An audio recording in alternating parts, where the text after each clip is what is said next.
ये बिल्कुल नई सीरीज है और मुझे नहीं लगता कि इसे कोई भी अभी तक एक्सप्लेन कर रहा होगा। इसकी कहानी बहुत ही ज्यादा इंटरेस्टिंग है। वैसे तो इसमें कई ड्रैगन या सुपरनेचुरल पावर्स नहीं है, पर इसमें एक सिस्टम है जो कि हमारे मेन कैरेक्टर को बहुत ही ज्यादा अमीर बनाने वाला है। तो कहानी कुछ इस तरह से है। एक लड़का जिसका नाम जियान है, वो कॉलेज के बाद से गेम खेलने में बिजी रहा है, जिसके बाद उसे कुछ काम नहीं मिल रहा, तो उसने एक प्राइवेट नौकरी चुन ली। अब प्राइवेट नौकरी कैसी होती है ये बात हमें पहले से पता है। तो उसके साथ भी अब ऐसा ही था कि वो ज्यादा पैसे नहीं कमा पा रहा था, लेकिन फिर वो उस नौकरी को छोड़ नहीं सकता था। लेकिन फिर उसे एक और मौका मिलता है और वो अपने पास्ट में चला जाता है। वैसे अब आगे क्या हुआ, यहाँ से ये चीज हमें इस वीडियो को पूरा देखकर ही पता चलेगी। तो कहानी की शुरुआत में हम देखते हैं कि अभी जियान रोज की तरह अपने काम पर यानी कि उस कंपनी में जा रहा था जहाँ पर वो वर्क करता है। वो थोड़ा सा लेट था, लेकिन वो दौड़ते हुए सही टाइम पर पहुंच जाता है। अभी ऑफिस में आने के बाद वो काम तो कर रहा था, पर ज्यादा मन नहीं लग रहा था। इस वजह से वो स्क्रीन शिफ्ट करते हुए गेम भी खेल रहा था। तभी वहाँ पर उसका बॉस आता है, लेकिन बॉस उसे देख पाए इससे पहले ही वो स्क्रीन फिर से शिफ्ट कर काम करने लगता है। अब इस तरह से पूरा दिन बीत जाता है और शाम हो जाती है। उसकी छुट्टी शाम के 6 बजे होती है, इसलिए जैसे ही 6 बजते हैं तो तुरंत ही उठकर वहाँ से जाने लगता है। पर तभी वहाँ पर उसका बॉस आता है, जो कि उससे कहता है कि मैंने तुम्हें एक फाइल बनाने को कहा था, क्या तुमने वो बना दी? इस पर जियान कहता है कि आपने मुझे एक हफ्ते बाद टाइम दिया था, तो मैं आराम से आपको फाइल बनाकर दे दूंगा। पर बॉस कहता है कि नहीं, मुझे वो अभी चाहिए। जियान उसे तुरंत मना कर देता है। जियान को कोई फर्क नहीं पड़ता था कि भले ही उसकी नौकरी चली जाए, लेकिन वो कभी गुलामी नहीं कर सकता। लेकिन हम देखते हैं कि ये बस उसका एक ड्रीम था। असल में वो चेयर पर बैठा हुआ था और अपना काम फिर से करने लगा था। वो बहुत देर तक ऑफिस में बैठा रहता है और बिल्कुल बोर हो जाता है। तभी अचानक से उसकी स्क्रीन पर एक मैसेज आता है, जो कि उसका लक चेक करने का कह रहा था। ये मैसेज उसे उसकी किसी दोस्त ने सेंड किया था। जियान को ये बात ज्यादा सीरियस नहीं लगती, लेकिन जब वो फोन रखने वाला था, इतने में ही फोन वहाँ नीचे गिर जाता है। अब जियान उस फोन को उठाने के लिए नहीं झुकता। तभी वो देखता है कि वो जो लिंक थी वो अचानक से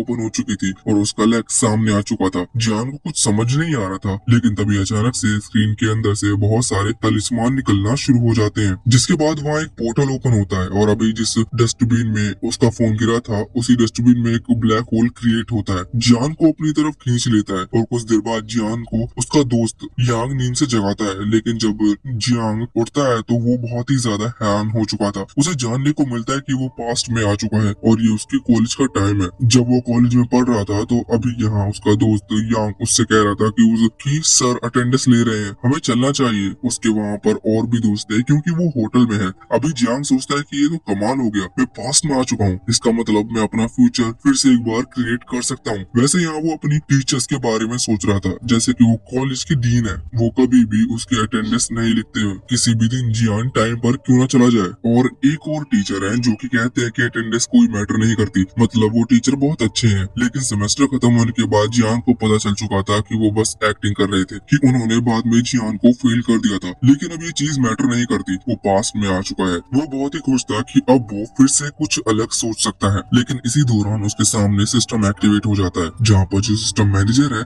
जिसका नाम रिची है, वो सामने आकर जियान से कहता है कि तुम्हें एक स्पेशल पावर मिली है, हम तुम्हें 50,000 करेंसी देंगे, मतलब वहाँ की जो करेंसी है वो देंगे, और उन्हें जियान यूज कर सकता है खर्च करने के लिए या फिर कोई कंपनी क्रिएट करने के लिए। जियान ये सुनकर बहुत ज्यादा खुश हो गया था। तभी रिची अपने सामने एक स्क्रीन लाते हुए जियान के लक को स्क्रॉल करता है, जिसके बाद लक नेगेटिव में आता है। मतलब अगर जियान पैसे खर्च करेगा और उसकी कंपनी लॉस बनाएगी तो जियान को इससे फायदा होगा। अब ये सुनकर जियान और ज्यादा खुश हो चुका था, क्योंकि प्रॉफिट करना थोड़ा मुश्किल हो सकता है, लेकिन नुकसान करना तो बहुत ही आसान है। वो जितना ज्यादा नुकसान करेगा उसकी इनकम उतनी ही ज्यादा बढ़ते जाएगी। अभी वो पहले खुशी के मारे डांस करता है और इसके बाद रिची से पूछता है कि मुझे आगे क्या करना है, जिस पर रिची कहता है कि सबसे पहले तो तुम्हें एक कंपनी बनानी होगी, जिसमें तुम्हें चुनना है कि तुम क्या करना चाहते हो। जियान थोड़ा सोचता है, फिर उसे आइडिया आता है कि क्यों ना वो एक गेम कंपनी बनाए, क्योंकि अगर गेम अच्छा नहीं होंगे तो वो चलेंगे ही नहीं। इसलिए जियान तुरंत ही हाँ करता है और कहता है कि मुझे एक गेम कंपनी बनानी है। वैसे उसने थोड़ा गलत वर्ड कह दिया था, जिस वजह से वहाँ रिची भी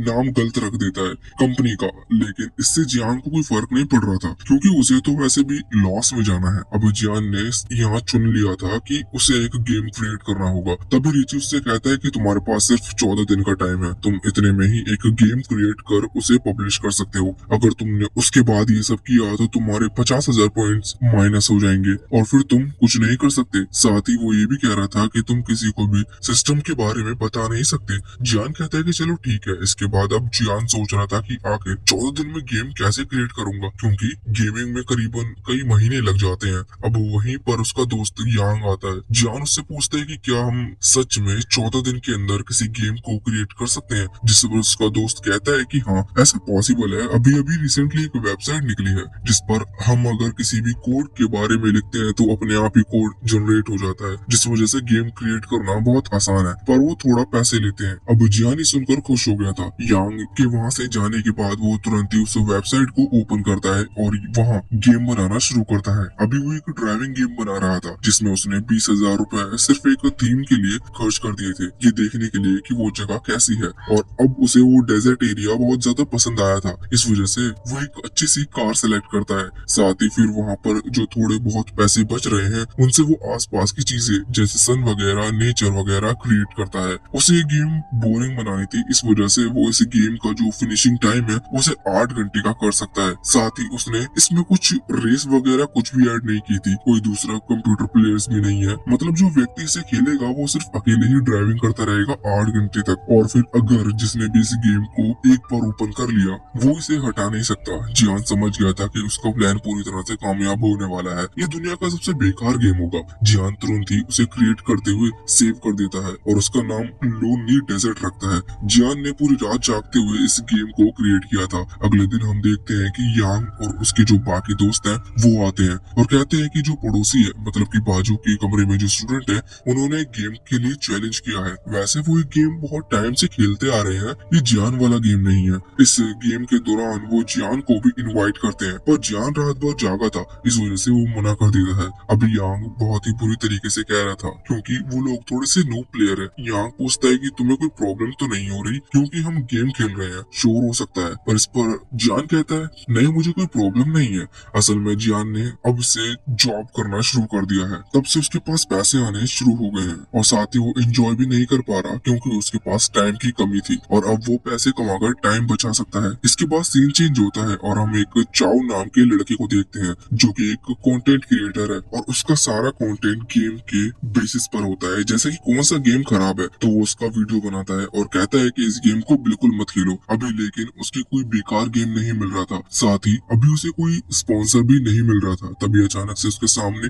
लोनली डेजर्ट रोड गेम आता है जो कि जियान ने बनाया है। यहाँ अभी वो उसे देखकर पहले तो हैरान था कि इसकी प्राइस मतलब इसे खरीदना सिर्फ 1 रुपए के बराबर है, लेकिन उस पर लिखा हुआ था कि ये गेम आपकी लाइफ चेंज कर सकता है। इस वजह से अब वो उसे खेलने का डिसाइड करता है। वो उसे ओपन करता है और कार चलाना शुरू करता है। पहली चीज तो ये बेकार थी कि इसमें कोई स्टोरी नहीं थी, वो बस कार चलाया जा रहा था, जिस वजह से वो थोड़ा बोर होने लगा था। तभी उसे पीछे से आवाज सुनाई लगती है। वो जब पीछे मुड़ता है तो अचानक से वो आउट हो जाता है। अब वो कंट्रोल्स के थ्रू खेलना चालू करता है, पर कुछ देर में ही खेलते रहने के बाद वो गेम फिनिश नहीं हो रही थी। ये देखकर वो गेम पॉज करता है कि मैं इसे बाद में खेलूंगा, लेकिन वो ऐसा भी नहीं कर सकता था क्योंकि जियान ने रूल बना दिया था कि ये गेम पॉज नहीं किया जा सकता, जिस वजह से वो एक बार फिर से आउट हो जाता है। लेकिन अब उसने फैसला कर लिया था कि वो इस गेम को क्लियर करके रहेगा, जिसके बाद वो उसे बार बार खेलते जाता है। लेकिन कुछ भी हो जाए पर वो 30 मिनट 40 मिनट के बाद आउट ही हो रहा था। तभी वो सोचता है कि इस गेम को खेलने का कोई फायदा नहीं है। वो उसे हटाने वाला था, लेकिन उस वक्त उसकी स्क्रीन पर लिखा हुआ था कि एंड पॉइंट पर कोई चीज तुम्हारा इंतजार कर रही है, तुम्हें इस गेम को फिनिश करना ही होगा। जिसके बाद चाओ जो कि एक गेम एडिक्ट है, वो उस गेम को एंड करने का फैसला करता। वो पूरे 8 घंटे तक लगातार उस गेम को खेलता रहता है और जब वो फिनिश लाइन पर पहुंचता है तो उसके माइंड में डोपामिन फील हो चुका था। यहाँ पर उसे लगा था कि कुछ तो रिकॉर्ड मिलेगा, लेकिन सामने लिखा था कि सक्सेसफुली तुमने अपने 8 घंटे बर्बाद कर लिए हैं। जो कि सुनकर चाओ बहुत ही ज्यादा गुस्सा होता है और कहता है कि ये तो बहुत ही बड़ा स्कैम है। दूसरी तरफ अभी जियान बहुत खुश था क्योंकि उसके गेम को सिर्फ एक लड़के ने डाउनलोड किया है। वो सोचता है कि वो लड़का भी पागल है जिसने इस गेम को डाउनलोड किया। अभी वो कॉलेज में बैठा हुआ था जहाँ पर कुछ बच्चे बात कर रहे थे कि लोनली डेजर्ट गेम वायरल हो रहा है, जबकि उसमें कुछ भी नहीं रखा। ये सुनकर जियान हैरान हो जाता है और वो तुरंत ही वहाँ से भागता है। घर पर आकर वो देखता है कि उसकी गेम को बहुत ही ज्यादा डाउनलोड्स हो चुके हैं और साथ ही साथ उसने जानने को मिलता है कि ऐसा उसे चाओ नाम के लड़के की वजह से हो रहा है, क्योंकि उसने ऑनलाइन आकर इस गेम को गाली दी और कहा कि ये बस टाइम वेस्ट करता है क्योंकि कोई भी इस गेम को बिल्कुल ना खेले। लेकिन अब उसने ऐसा कहा तो लोग क्यूरियोसिटी में खेलने लगे। अब जियान सोचता है कि उसने तो बहुत बहुत बड़ा नुकसान कर लिया। इस वजह से वो डिस्क्रिप्शन में लिख देता है कि जिस किसी को भी अपने पैसे वापस चाहिए वो रिफंड मांग सकते हैं, क्योंकि गेम बहुत बेकार है। पर कोई भी उसके पैसे भी मांग नहीं रहा था, क्योंकि 1 रुपया मांगने में उन्हें और ज्यादा टाइम वेस्ट करना होगा। अब तभी वहाँ पर यांग भी आता है, जो कि जियान से कहते हैं कि क्या हम भी वो गेम खेलें। जियान उस पर गुस्सा करते हुए उसे भगा देता है। अब हमें जानने को मिलता है कि असल में जियान के गेम को करीबन 70,000 लोगों ने डाउनलोड किया है, जिस वजह से उसे 70,000 रुपए मिल चुके थे। लेकिन अब उसने प्रॉफिट कमाया है, जिस वजह से उसको लॉस हुआ और सिर्फ 700 मिलते हैं। ये देखकर जियान बहुत ही ज्यादा हैरान हो जाता है, क्योंकि ये सिर्फ 1% था। वो सोचता है कि अगली बार वो ऐसी गलती नहीं करेगा। तभी रिची सामने आकर उससे बताता है कि उसे एक बार 3 लाख कॉइन मिलने वाले थे, मतलब 3 लाख रुपए मिलने वाले थे, जिससे उसे एक और गेम डिजाइन करना है। जियान देखकर हैरान था कि उसने ही पहले से 50,000 में इतना परफेक्ट गेम बना लिया। 3 लाख आखिर वो खर्च कहाँ करेगा। अब तभी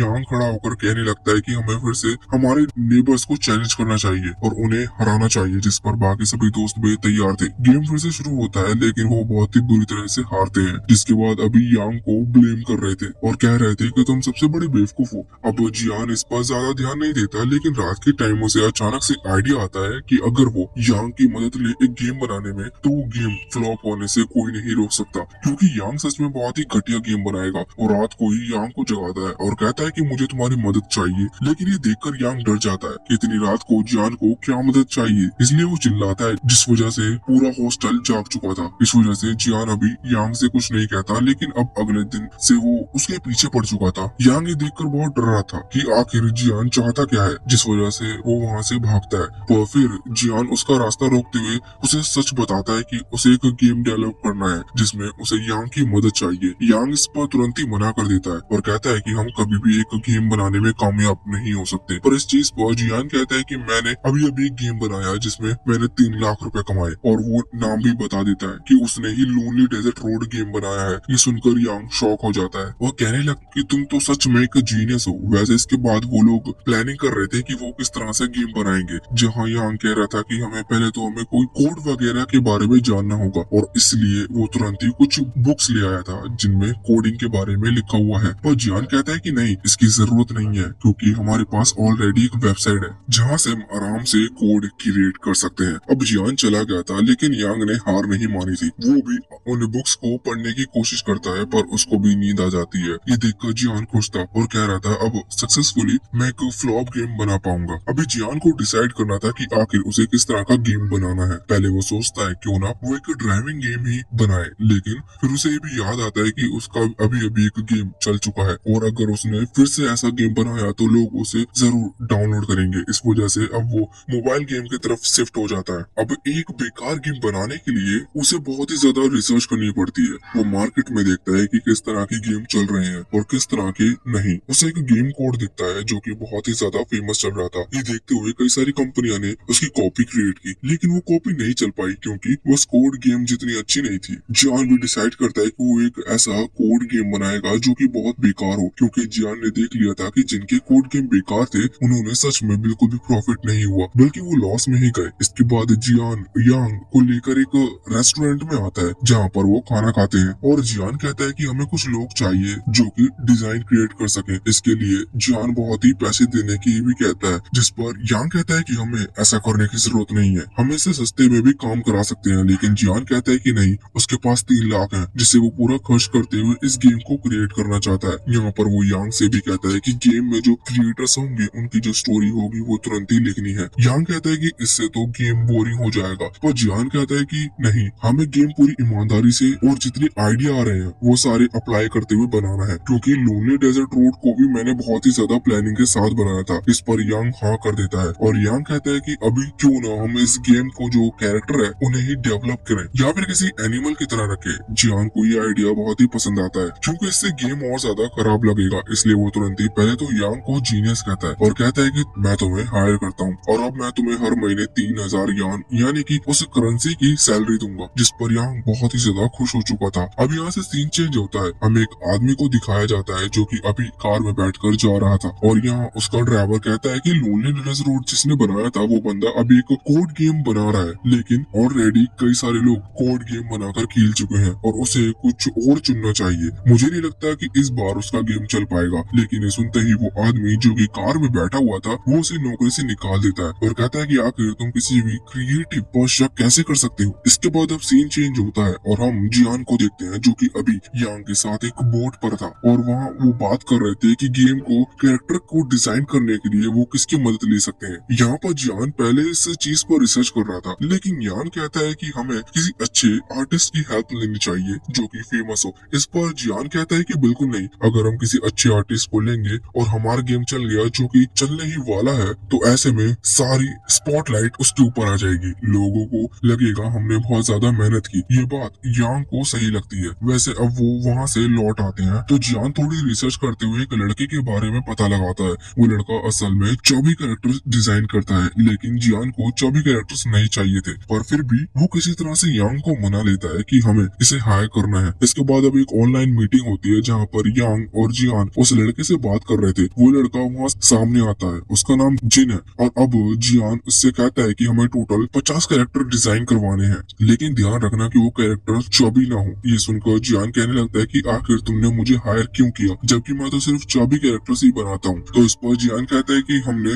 तुम्हारे अंदर एक पोटेंशियल देखा, इसी वजह से हमने तुम्हें चुना है। अब यहाँ पर जियान कहता है कि ठीक है, मैं तुम्हारे 50 कैरेक्टर डिजाइन कर दूंगा लेकिन उसके लिए तुम्हें हर एक कैरेक्टर पर 2000 युआन चाहिए। ये सुनकर यांग बहुत ही ज्यादा हैरान हो जाता है और तुरंत ही उस पर गुस्सा करने लगता है लेकिन जियान कहता है कि कोई बात नहीं, तुमने बहुत ही कम मांगे हैं मेरे हिसाब से, तुम्हें 3500 युआन मांगने चाहिए एक कैरेक्टर के लिए। ये सुनकर वहाँ रिची तुरंत ही सामने आता है और कहता है कि तुम क्या बेवकूफी कर रहे हो, खुद के हिसाब से भाव बढ़ाना ये रूल्स के खिलाफ है। जिसके बाद जियान कहता है कि चलो ठीक है और फिर वो जियान से कहने लगता है कि हम तुम्हें 2000 पर कैरेक्टर देंगे लेकिन तुम महंगी वाली थीम यूज कर पाओ और साथ ही टाइम पर काम कर पाओ, इसके लिए हम तुम्हें पर कैरेक्टर 1500 युआन एक्स्ट्रा दे रहे हैं। इस पर जियान हाँ कर देता है क्योंकि वो बहुत ही ज्यादा खुश था और अब रिची भी कुछ नहीं कह सकता था क्योंकि उन्हें ये प्रोजेक्ट टाइम पर खत्म करना है। यहाँ पर जियान उसे 2 हफ्ते का टाइम देता है और उसके बाद ये मीटिंग एंड होती है। मीटिंग के बाद अभी यांग जियान से कह रहा था कि जिन का एटीट्यूड मुझे अच्छा नहीं लगता, वो थोड़ा सा खड़ूस लड़का है, पर इस पर जियान कहता है कि ऐसा नहीं है, शायद वो इंट्रोवर्ट होगा। वैसे इसके बाद अब जियान सोच रहा था कि अभी उसे बाकी भी चीजें मैनेज करनी है, जैसे कि उसने एक गेम क्रिएट कर लिया, कैरेक्टर्स भी क्रिएट कर लिए हैं लेकिन उसे अभी प्राइस और थीम भी खुद सर्च करनी होंगी। तो इस प्राइस के तौर पर जियान 10 युआन रखता है जो कि देखा जाए तो वैसे तो कम है लेकिन ये जो बेस्ट गेम है उससे दुगने हैं क्योंकि जो बेस्ट गेम है वो सिर्फ 5 युआन में मिलते हैं क्योंकि उनका अर्निंग सिस्टम गेम के अंदर डेवलप है। जब वो लोग गेम के अंदर परचेज करते हैं तो उन्हें पैसे मिलते हैं लेकिन यहाँ जियान ने शुरुआत में ही गेम 10 युआन का कर दिया था और इसके बाद अब वो जो गेम के अंदर परचेसिंग चीज होती है वहाँ पर जियान कुछ कार्ड्स लगाता है जो सेम टू सेम पिछले पॉपुलर वाले गेम की तरह कॉपी थे और यहाँ पर वो एक मेंबरशिप क्रिएट करता है जिसके थ्रू अगर कोई इतने पैसे देता है जितने वो चुन रहा है तो उसे लाइफ टाइम स्पिनिंग व्हील मिलेगा जिसके थ्रू वो किसी भी रेयर कार्ड को खरीद सकता है। और वैसे भी लोगों को ये चीज पसंद आती है कि वो धीरे धीरे स्ट्रगल कर आगे बढ़े लेकिन जियान ने ही एक ही बार में ऐसी मेंबरशिप दे दी थी जिससे कोई कितनी भी बार स्पिन कर सकता है, जिस वजह से गेम और ज्यादा बोरिंग हो सकता है। और अब यहाँ पर उसे थीम चुननी थी जिसके लिए वो बाकी फ्लॉप गेम को देखता है जिन्होंने उस पॉपुलर गेम को कॉपी करने की कोशिश की थी। उसे एक ऐसा फील्ड गेम भी मिल जाता है, वो तुरंत ही उसकी थीम देखता है जो कि उसे बहुत ही ज्यादा बेकार लग रही थी। इस वजह से उसने उसे तुरंत ही परचेज कर लिया था। अब जियान सोच रहा था कि लगभग सारा काम हो चुका है। दूसरी तरफ हम देखते हैं कि वह जियान अपने टीम से मिलता है और उससे बताता है कि उन्हें किस तरह के कैरेक्टर डिजाइन करने हैं लेकिन उसकी टीम ये देखकर बहुत ही ज्यादा हैरान थी क्योंकि जियान ने जो कैरेक्टर्स की सारी स्टोरी उन्हें बताई थी वो बहुत ही ज्यादा बेकार टाइप की है। उन्हें कहीं नहीं लग रहा था कि ये कोई रियल प्रोजेक्ट है बल्कि जियान सिर्फ उनके साथ मजाक कर रहा है। इस वजह से वो मना करते हैं कि हमें ये काम नहीं करना चाहिए, इससे सिर्फ हमारा टाइम वेस्ट होगा। पर जियान बताता है कि उन्हें क्लाइंट ने ऑलरेडी पेमेंट कर दी है, इस वजह से अब वो इस प्रोजेक्ट के लिए मना नहीं कर सकते। इसके बाद हम देखते हैं कि यहाँ जियान जो कि अभी सो रहा था क्योंकि रात हो चुकी थी, तभी यांग उसे जगाता है और कहता है कि मेरे दिमाग में एक मस्त डिजाइन आया है, क्या तुम सुनना चाहते हो? जिस पर जियान कहता है मुझे तुम पर भरोसा है, तुम उसे भी गेम के अंदर डाल दो। ये सुनकर यांग बहुत ही ज्यादा खुश हो जाता है, वो तुरंत ही गेम में वो डिजाइन डाल देता है। अगले दिन हम देखते हैं कि लगभग सारा काम हो चुका था और आज ही वो लॉन्चिंग डेट थी। यांग जियान से कह रहा था कि मैंने गेम चेक कर लिया है, उसके अंदर कोई भी बग नहीं है, इस गेम को तुरंत ही लॉन्च कर देना चाहिए। जियान को याद आता है कि आज वही लॉन्चिंग डेट है, इस वजह से वो तुरंत ही कहता है कि ठीक है तुम तो हम इसे लॉन्च करते हैं लेकिन हम इसे ऑर्डिनरी कार्ड गेम की लिस्ट में डालेंगे। ये सुनकर पहले तो यांग थोड़ा हैरान था लेकिन फिर उसे बताता है कि जियान जरूर कुछ समझदारी वाला डिजाइन लेकर ऐसा कह रहा है, इस वजह से वो कुछ नहीं कहता। अब गेम को लॉन्च किया जाता है और इसके बाद ये पार्ट यहीं पर एंड हो जाता है। अगर आप चाहते हैं कि हम इसके इसके आगे के पार्ट्स को जल्दी लाएं तो आप कमेंट कर सकते हैं और वीडियो को लाइक करके शेयर भी कर दीजिएगा।